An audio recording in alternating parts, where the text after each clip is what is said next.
ఈరోజు శ్రీలంక నుండి విచ్చేసిన డాక్టర్ బోధిహిన్ బౌద్ధ భిక్షు మరి వారిని కలవడం చాలా సంతోషంగా ఉంది. వారు కూడా కాపు బిడ్డ. మరి ఈరోజు వారు ఒక 2 రోజుల ముందే కల్వాలి కొండదేవయ్య గారిని తెలంగాణ ప్రెసిడెంట్గా ఉన్నారు. వారు చాలా సేవా కార్యక్రమాలు చేస్తూ ఈరోజు ఆల్ ఇండియాలో కూడా పనిచేస్తున్నారు కాపుల కోసం అని వారు తెలుసుకొని ముందుగానే వారు నాకు తెలియడం జరిగింది. వారు ఇప్పుడే రాగానే వారికి కలవడం జరిగింది. అలాగే రాగానే వారికి ఈ అమెరికా గ్లోబల్ మున్నర్ కాప్ అసోసియేషన్ని నేను ఈ ఇన్విటేషన్ కూడా ఇచ్చినాను. ఆల్రెడీ స్వామీజీ కూడా అక్కడ బండి సంజయ్ గారితో ఆప్తా మీటింగ్లో వారు కలవడం జరిగింది. బండి సంజయ్ గారితో కేంద్ర హోంశాఖ సహాయ మంత్రులు వారిలు సంజయ్ అన్న గారితో వారి అనుబంధం ఉంది.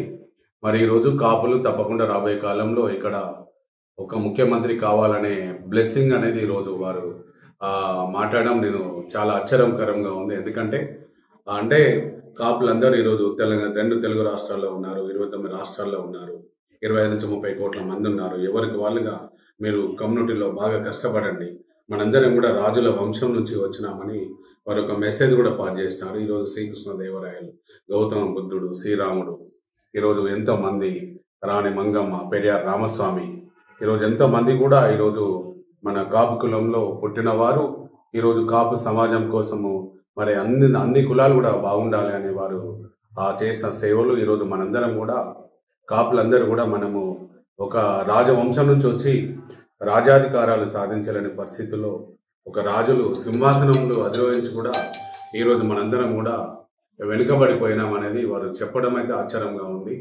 వారు కూడా తెలుగు కూడా చాలా చక్కగా మాట్లాడినారు.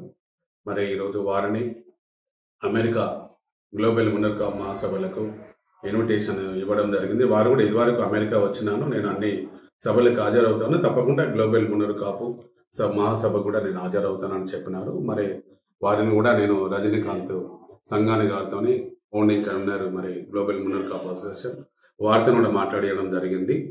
మరి ఈరోజు ప్రపంచవ్యాప్తంగా కూడా కాపులందరూ మున్నర్ కాపులందరూ కూడా ఐకమత్యంగా ఉండాలి. అందరూ కూడా పేదరికం పోయి మంచి ఉన్నత స్థానంకి వెళ్ళాలి. రాజ్యాధికారంలో కాపులందరూ ఉండడం కోసం మీరు అందరూ కష్టపడి పనిచేయండి. మేము కూడా ఈ బుద్ధుడు మరి ఇప్పుడు బౌద్ధ మతము ఈరోజు ఎంతో వ్యాప్తి చెందిన దానిలో ఈరోజు ఈ తెలుగు రాష్ట్రాల్లో కూడా అమరావతి, ఇక్కడ తెలంగాణ మరి అక్కడ ఆంధ్రప్రదేశ్లో అమరావతిని కూడా అక్కడ బాగా డెవలప్ చేస్తారు. మరి అలాగే మన బౌద్ధయిజం మరి మన హిందూయిజం ఇదంతా కూడా మన కాపులందరూ కూడా ముందుకెళ్ళాలని వారు చెప్పినారు. వారికి మరి తప్పకుండా మేము వారి ఆశీర్వాదం తీసుకున్నాము. వారిని తప్పకుండా మనం రావాలని కోరినాము, వస్తానని మాట ఇచ్చినారు. వారికి నేను ప్రణామము తెలియజేస్తున్నాను.